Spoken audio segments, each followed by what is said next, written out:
اعوذ باللہ من الشیطان الرجیم بسم اللہ الرحمن الرحیم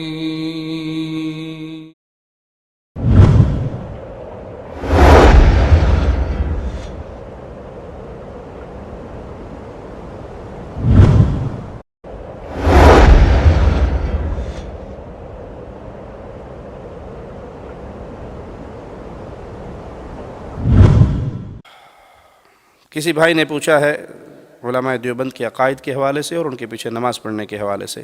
ان کے عقائد ان کی اپنی کتابوں میں معروف ہیں، موجود ہیں۔ علماء دیوبند، میں عامۃ الناس کی بات نہیں کر رہا، علماء دیوبند عقیدہ وحدت الوجود کے قائل ہیں۔ تمام علماء اس عقیدے کے قائل ہیں۔ اس عقیدے کی روشنی میں نعوذ باللہ ثم نعوذ باللہ کائنات کی ہر چیز کو وہ اللہ کی مختلف صورتیں ہی بیان کرتے ہیں۔ تمام بدعقیدہ صوفیاء کا یہی عقیدہ ہے۔ ڈاکٹر اسرار اپنی ایک تقریر میں کہتے ہیں کہ آپ ایک لکڑی پکڑ لیں، اس کے کارنر پہ ایک کپڑا باندھیں، اس پہ پیٹرول لگائیں، آگ جلا لیں، وہ لائٹ ہو جائے گی، اس کو سپیڈ سے دائرے میں گھمائیں، دیکھنے والے کو دائرہ نظر آئے گا، حقیقت میں وہ دائرہ نہیں ہوگا۔ اسی طرح ہمیں بظاہر یہ کائنات نظر آ رہی ہے، حقیقت میں یہ کائنات نہیں ہے بلکہ نعوذ باللہ یہ اللہ کی عین ہے، اللہ کی غیر نہیں ہے۔ یہ عقیدہ وحدت الوجود ہے جس کے کفر ہونے میں امت کے سلف کا اتفاق ہے کہ اس میں کوئی شک نہیں۔ اور یہ نہیں ہے کہ علماء دیوبند کے یہ پرانے عقائد ہیں، ان کی بکس میں کتابوں میں لکھے، مر گئے، دفن ہو گئے، ختم ہو گئے۔ یہ زندہ عقائد ہیں جو آج تک ان کی زبانوں پر رائج ہیں۔ نہیں یقین تو فضائل صدقات اکثر بھائیوں کے گھر میں آپ کو مل جائے گی، اس کو اٹھائیے۔ اگر وہ کتب خانہ فیضی لاہور کی چھپی ہوئی ہے تو اس کا پیج 558 اس کو پڑھیے۔ اس میں وہ لکھتے ہیں، اے اللہ معاف فرمانا، جھوٹا ہوں، کچھ نہیں ہوں، تیرا ہی ذل ہے، تیرا ہی وجود ہے، میں کیا ہوں، کچھ نہیں ہوں، جو تو ہے وہ میں ہوں۔ تعالی اللہ عما یقول، جو تو ہے وہ میں ہوں۔ میں اور تو خود شرک در شرک ہیں۔ یہ کاغذ اس کاغذ کا شریک ہے، پارٹنر ہے، یہ بھی کاغذ ہے اور یہ بھی کاغذ ہے۔ وہ کہتے ہیں اللہ میں اور تو خود شرک در شرک ہے۔ ہم ہاتھ باندھ کے اپیل کرتے ہیں علماء دیوبند سے، محبت کے ساتھ سوال کرتے ہیں۔ کسی کو چھیڑنا، طنز کرنا، ٹیز کرنا، گالی دینا، برا کہنا ہمیں محمد کریم نے سکھایا ہی نہیں ہے صلی اللہ علیہ وسلم۔ ہم تو ادب سے، محبت سے، پیار سے دلوں کو قریب کرتے ہوئے سوال کرتے ہیں، بندہ اللہ کیسے بن گیا؟ بندوں کے سردار ہیں محمد عربی صلی اللہ علیہ وسلم۔ نماز پڑھ پڑھ کے قدم مبارک سوج گئے ہیں۔ سیدہ کائنات سوال کرتی ہے، اللہ کے نبی اتنی محنت کر رہے ہو، اللہ نے تو آپ کے اگلے پچھلے سب معاف کیے ہیں، معصوم عن الخطا ہیں، کوئی آپ کے کھاتے میں گناہ نہیں ہے، پھر بھی اتنی لمبی عبادتیں پڑھ کرتے ہو؟ کہا عائشہ جس اللہ نے اتنا رحم کیا، کیا میں اس کا شکر گزار بندہ نہ بنوں؟ کیا نہ بنوں؟ بندہ نہ بنوں۔ نبی اپنے آپ کو کیا کہہ کر گئے؟ انا عبدہ ورسولہ، میں اس کا بندہ ہوں۔ جب امام کائنات اتنی عبادتوں کے باوجود بندے رہے تو آج کا کوئی صوفی فنا فی اللہ ہو کر اللہ کیسے بن گیا؟ اس کا جواب کائنات تک آپ کو نہیں ملے گا۔ یہ ان کے بنیادی عقیدے میں وحدت الوجود کا عقیدہ ہے۔ یہاں پر ایک شبہ پیش کرتے ہیں جس کا جواب دینا میں ضروری سمجھتا ہوں کہ جی آپ نہیں سمجھتے، آپ کے کچھ بزرگوں کی کتابوں کے اندر بھی وحدت الوجود کے حوالے سے کچھ تحریریں موجود ہیں، فلاں نے یہ لکھا اور فلاں نے یہ لکھا اور فلاں نے یہ لکھا۔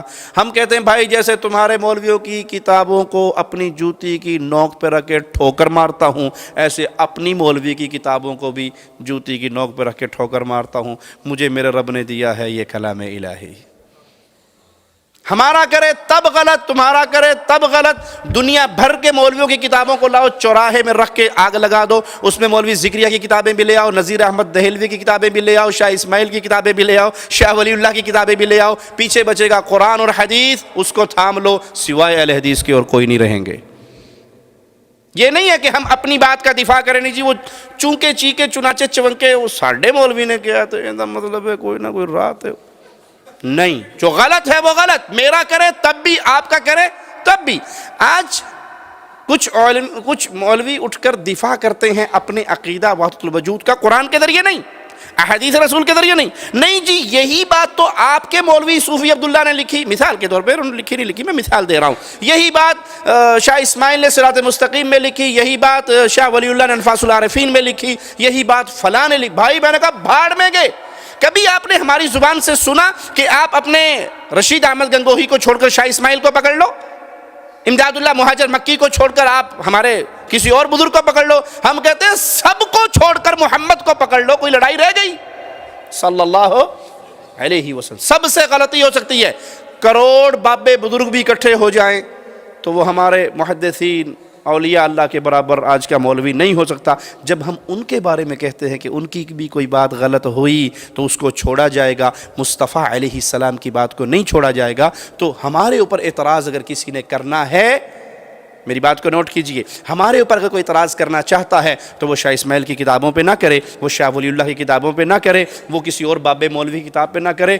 جب کتاب اعتراض ہو قرآن پر اور حدیث مصطفیٰ پر تو اہل الحدیث سمجھیں گے کہ ہمارے مذہب پر اعتراض ہوا ہے. ہم سب کتابوں سے بری ہیں, تمہاری بھی اور اپنی بھی. ہم نے اگر حق جانا ہے, جو عرش والے نے اپنا کلام نازل کیا اور جو مدینے والے کی زبان پہ اس کی پیاری تفسیر نازل کی.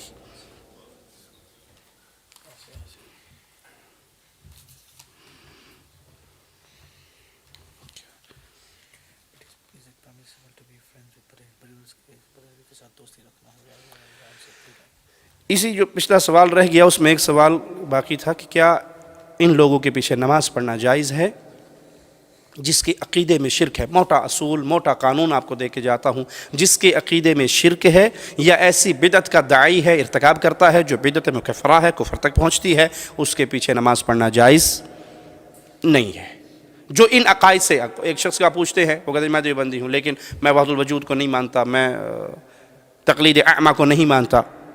ٹھیک ہے, شخصی تقلید کو میں نہیں مانتا کہ ایک بندے کی ہر بات میرے لیے اتھارٹی ہو جائے, بھلے وہ قرآن کے بھی خلاف ہو جائے, میرے یہ عقائد نہیں ہیں. تو اسے کہا جائے گا جزاک اللہ خیر, آپ کے یہ عقائد نہیں ہیں تو جن کے یہ عقائد ہیں ان سے برات کیجئے. جن سے یہ عقائد ہیں ان سے برات کیجئے کہ نہ میرے یہ عقائد ہیں نہ یہ میرے علماء ہیں. میں تو قرآن حدیث کو مانتا ہوں, پھر وہ ہمارا بھائی ہے, ہم اس کے پیچھے نماز پڑھیں گے. لیکن جو ان کتابوں کو مانے, ان کا دفاع کرے, وہ انہی عقائد پہ ہے تبھی تو دفاع کر رہا ہے. میں اس کی ایک زندہ مثال دیتا ہوں. میرے بڑے بھائی ڈاکٹر شفیق الرحمان, وہ ایک دفعہ مولانا عثمان صاحب تبلیغی جماعت کے فیصل آباد ڈویژن کے اس دور میں امیر ہوا کرتے تھے. یہ میرا خیال ہے 88 یا 89 کا واقعہ ہے. تو ہمارے گھر میں آئے, میں اس مجلس میں خود موجود تھا. تو بڑے بھائی نے ان سے پوچھا کہ شیخ اگر کوئی یہ کہے کہ اے اللہ جو تو ہے, میں کہا استغفر اللہ, یہ تو کفر ہے. کوئی یہ کہے کہ میں وہ بزرگوں کی قبر پہ گیا تو اونٹ پہ بیٹھ کے گئے تھے, وہ قبر والا اندر سے نکلا, اونٹ ذبح کیا, واپس چلا گیا, ہم نے اونٹ کھایا پیا, واپس آ رہے تھے. کسی نے پوچھا تمہیں فلاں ابن فلاں کون ہے, کہا میں ہوں. کہا کوئی سودا تو نے کیا اونٹ کا, کہا ہوں قبر والے کو بیچا تھا, میرے پہ اودی قبر سی, اودے بدلے اے لیلا. یہ کیا ہے؟ کہا جھوٹ ہے, ڈرامہ ہے, قصہ ہے, کہانی ہے, کچھ نہیں. اس طرح جتنے ان کی کتابوں کے اندر باطل عقائد ہیں وہ بڑے بھائی نے ان کے سامنے پیش کیا. تو وہ ہر بات پہ کہتے رہے غلط ہے, جھوٹ ہے, غلط ہے, شرک ہے, بدعت ہے. جب وہ سارا کیس بیان کر دیا تو بھائی نے پیچھے فضائل اعمال چھپائی ہوئی تھی, وہ نکال کے مولوی صاحب کے سامنے رکھ دی. مجھے وہ سین یاد ہے, مولوی صاحب یوں کر کے بیٹھ گئے اور جب سر اٹھایا تو سر اٹھانے کے بعد کہنے لگے بزرگوں نے لکھا ہے, سوچ سمجھ کے لکھا ہوگا, ہماری عقل وہاں پہ نہیں پہنچتی جہاں بزرگوں کی پہنچتی ہے. میں نے کہا سب کی عقلیں فیل ہو جاتی ہیں جب وہ محمد کی عقل سے ٹکرا جائے, سب کی عقلیں ختم ہو جاتی ہیں جب وہ کلام محمد سے ٹکرا جائے صلی اللہ علیہ وسلم.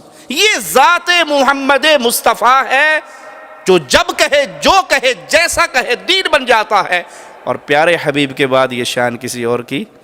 میرے نبی روتے ہوئے کہیں تو دین, سوتے ہوئے کہیں تو دین, جاگتے ہوئے کہیں تو دین.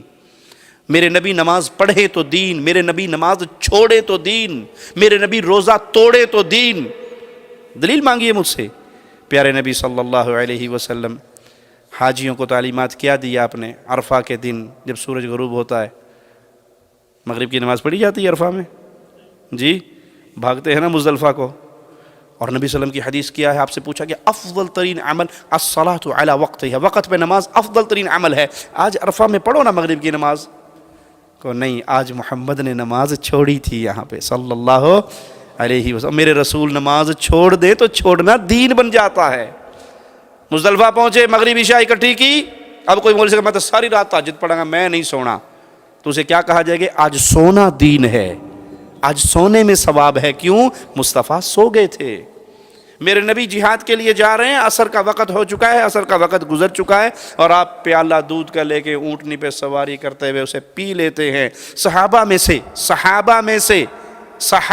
سے کچھ صحابہ جو بڑے جوان مرد اور طاقت بھرپور جسم والے، انہوں نے سوچا کہ تھوڑا سا ٹائم رہ گیا ہے، تھوڑا سا ٹائم رہ گیا ہے، تو ہم یوں کرتے ہیں روزے کو لمبا کرتے ہیں اور پورا وقت پہ افطار کریں گے، ہمارے اندر کمزوری بھی نہیں آئے گی، ویکنیس بھی نہیں آئے گی، بڑے پاورفل ہیں، روزے کا بھی پورا ثواب مل جائے گا اور جہاد کرتے ہوئے بھی کوئی پریشانی نہیں ہوگی۔ پیارے حبیب کو خبر ملی، فرمایا اولئک العصاۃ، یہ نافرمان ہے، یہ نافرمان ہے، یہ نافرمان ہے۔ جب محمد نے روزہ افطار کر لیا تو افطار کرنا دین ہے صلی اللہ علیہ وسلم۔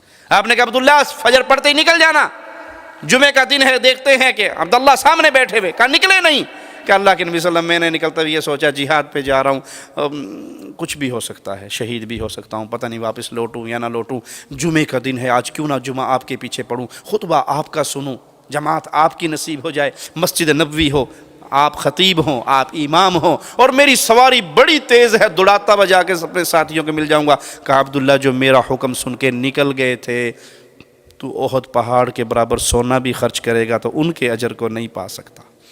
یہ شان ہے محمد کریم صلی اللہ علیہ وسلم کی، جو کہتے ہیں دین، اور آپ کہتے ہیں جی یہ شان ہے ہمارے بزرگوں نے لکھا ہے، سوچ سمجھ کے لکھا ہوگا، غلط نہیں ہو سکتا۔ یہ کہاں کا دین ہے؟ یہ اندھی تقلید نہیں، تو پھر ان سے برات لازمی ہے۔ اگر وہ ان سے برات کرتا ہے تو پھر اس کے پیچھے نماز پڑھی جائے گی، اس کے ساتھ محبت کی جائے گی۔ اسی طرح بھائی نے پوچھا ہے بریلویوں کے ساتھ دوستی محبت، ہر اہل شرک اور اہل بدعت کے ساتھ تعلق رکھا جائے گا، کس بنیاد پہ؟ دعوت کی بنیاد پہ۔ ایک یہودی کا گھر ہے، اس سے پوچھا جاتا ہے یہ گھر بیچ دو، عبداللہ ابن مبارک کے پڑوس میں، کہا 2000 درہم کا بیچوں گا، 2000 درہم کا بیچوں گا۔ کہا اچھا اچھا اچھا، اس کی مارکیٹ ویلیو تو 2000 نہیں ہے، 1000 ہے، تم ڈبل ریٹ کیوں مانگ رہے ہو؟ کہا 1000 درہم تو قیمت ہے اس مکان کی، 1000 درہم قیمت ہے عبداللہ ابن مبارک کے مبارک پڑوس کی۔ اس کے گھر میں جو پکتا ہے میرے گھر میں بھی آتا ہے، اس کے بچے جو پہنتے ہیں میرے گھر میں بھی پہنچتا ہے۔ تو ہمیں ضرورت ہے اہل بدعت اہل شرک کو قریب کرنے کی، دور کرنے کی نہیں، دھکا مارنے کی نہیں۔ دور کرنا بڑا آسان ہے، کافر کافر شیعہ کافر، جو نہ مانے وہ بھی کافر، جو نہ بولے وہ بھی کافر، آسان کام ہے، لیکن اس کو قریب کر کے محبت سے دعوت دے کے مسلمان کرنا مشکل ہے۔ وہ کہتے ہیں پنجاب میں 2 آدمی بس میں جا رہے، ایک سنی تھا ایک شیعہ تھا، تو سنی نے کو نہیں پتا یہ شیعہ ہے، شیعہ نے پہچان لیا کہ یہ سنی ہے۔ انہوں نے کہا جی تساں کون ہو جی؟ انہوں نے کہا جی کافر ہونے ہیں جی۔ انہوں نے کہا جی کیوں مذاق پہ کر دے ہو جی، گرائیوں ایویں نہ کرو، تک کو دسو نا تساں کون ہو؟ کہا جی دسیا نا جی ایسا کافر ہونے ہیں جی۔ انہوں نے کہا جی یہ پاکستان ہے، کتوں کافر آ گئے نا جی، سارے مسلمان پھر آئے تھے رہنے نا جی، دسو نا تساں کون ہو؟ کہتے میں 10 چھوڑیا پھر تو بھی تو کافر آگ سے نا۔ کہتا کہ مطلب نے؟ کہا میں شیعہ ہاں۔ کہتا پھر تو کافر ہے۔ کہا میں نے پہلے مان لیا میں کافر ہوں بھائی۔ تو پیارے بھائی کسی کو دھکا دینا بہت آسان ہے، کسی کو گالی دینا بہت آسان ہے، کسی پہ مشرک بے ایمان، یہ اسلام نے نہیں سکھایا۔ موسیٰ علیہ السلام کو اللہ کہہ رہا جاؤ فرعون کے پاس، قول لین، آرام سے، نرم، میٹھی، پیار سے بات کرو۔ آپ کسی کو دھکا دے کے مشرک کا ٹھپا مار کے بھگا دیں، آسان سا کام، مشکل کام نہیں۔ پیارے نبی صلی اللہ علیہ وسلم نے مکے کی پہاڑی پہ چڑھ کے کہا تھا کافر کافر، ابو جہل کافر، جو نہ مانے وہ بھی کافر، کافر کافر، ابو لہب کافر، کہا تھا، دودھ پلایا، گوشت کھلایا، گھر بلایا، منتیں کی، پیار سے، محبت سے۔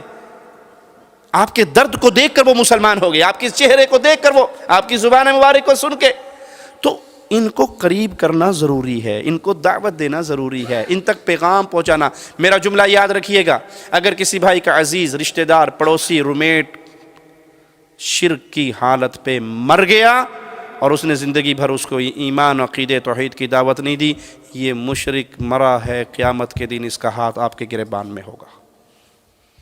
یہ سوال کر سکے گا، اللہ رات کو 12 بجے بیگم بیمار ہوئی تھی تو میں نے اس سیلفی کی بیل بجائی تھی تو یہ گاڑی لے کے آ گیا تھا اور میری بیگم کو ہاسپٹل لے گیا تھا، لیکن میرے گلے کے اندر بڑا سارا تعویذ لٹکا ہوا تھا، میرے یہاں یا علی مدد کا بیج تھا، میرے ہاتھ میں امام ضامن بندھا ہوا تھا، اس نے مجھے زندگی بھر، انہوں نہیں کہنا، انہوں پتہ لگ جائے گا میں وابی ہوں۔ یہی کرتے ہیں نا، پڑوس سے محرم کا حلوہ آتا ہے، پڑوسیوں کے گھر سے محرم کا حلوہ آتا ہے تو کیا کہتے ہو؟ او پتر کہنا کوٹھے تے چھوڑ دے سا، خاصا کوٹھے تے چھوڑ سا۔ آپ نے لے کے کوٹھے پہ پھینک دیا، آنے والی نسلیں کہیں گی ابو لے لیتے تھے، لینے میں حرج کوئی نہیں ہے۔ یہ باطل عقیدے ہیں میرے بھائی، آپ ذمہ دار ہیں، آپ مسئول ہیں قیامت کے دن اپنے عزیزوں کے، اپنے رشتہ داروں کے.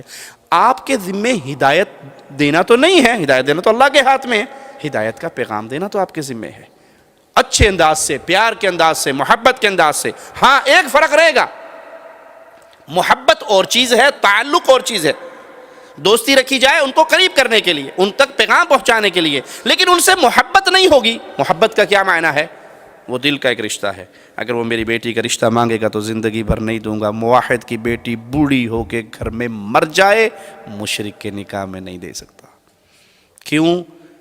کڑوا جملہ ہے، لیکن شوگر کے مریض کو چینی کھلاؤ گے تو جلدی مرے گا، نیم کی گولی اس کے لیے شفا کا سبب بنے گی. کیوں؟ اگر آپ نے موحدہ بیٹی کا ہاتھ کسی مشرک کے ہاتھ میں دے دیا اور وہ اس کی مشرک اولاد کو پال پوس کے اس کے مذہب پہ چلتے ہوئے مر گئی، آپ کی بربادی کے لیے یہی ایک گناہ کافی ہے، مزید گناہوں کی لسٹ نہیں چاہیے. وہ موحدہ آپ کو پکڑے گی قیامت کے دن. اللہ میں اہل توحید میں سے تھی، اس نے کہا تھا خان کو خان ملے گا تو دوں گا. مشرک خان مل گیا تو دے دی، مشرک سید مل گیا تو دے دی، مشرک کشمیری مل گیا تو دے دی، مشرک پنجابی مل گیا تو دے دی، مشرک ارائی مل گیا تو دے دی. مواحد غیر خان، غیر سید، غیر راجپوت کو نہیں دی. آپ کے لیے جہنم میں جانے کے لیے بس یہ ایک گناہ کافی ہے. مشرک کو کبھی اپنی بیٹی کا نکاح نہیں دے سکتے، کبھی اپنے لڑکے کا، مواحد لڑکے کا مشرکہ لڑکی سے نکاح نہیں کر سکتے. ہم کہتے ہیں جو کوئی نہیں، لڑکی دے نہیں سکتے، لے سکتے ہیں. کیوں؟ وہ ہوڑے ہوڑے ٹھیک ہو جائے گی. اور وہ ہوڑے ہوڑے ٹھیک نہ ہوئی تو گئی آپ کی نسل. باپ نے تو رہنا ہے ڈیوٹی پہ، گود تو ماں کی ہے، وہ اسے یا علی مدد سکھائے، وہ اسے جو مرضی یاد کرائے. نہ مشرکہ سے نکاح ہو سکتا ہے، نہ مشرکہ لڑکی لی جا سکتی ہے، نہ دی جا سکتی ہے. مشرک سے محبت نہیں ہوگی. کیا معنی؟ اگر وہ امام ہے اور مجھے پتا ہے یہ غریب نواز کا بندہ ہے، رب کا بندہ غریب نواز کے بندے کے پیچھے نماز نہیں پڑھ سکتا، مشرک میرا امام نہیں بنے گا. مشرک سے دل کا تعلق نہیں ہوگا، مشرک میری جماعت کا صدر نہیں بنے گا، مشرک کے شرکیہ معاملات میں اس کا سپورٹر نہیں ہوں گا. یہ نہیں میرا پریس لگا ہوا ہے اور عرس کا اشتہار آ جائے تو میں اس کو چھاپ دوں. نہیں، مشرک کے کسی شرکیہ عمل میں پارٹیسپیٹ نہیں کر سکتا. اس سے دوستی، اس کو ہدیے دینا، اس کو تحفے دینا، اس کو کھانا کھلانا، اس کے ساتھ اچھا سلوک کرنا، وہ ہندو ہو، عیسائی ہو، سکھ ہو، یہودی ہو، نان مسلم ہو، مسلم ہو، میرے اوپر لازم ہے کہ میں ہر کسی کے ساتھ اچھا سلوک کروں تاکہ میں اسلام کا پیغام اس تک پہنچا سکوں.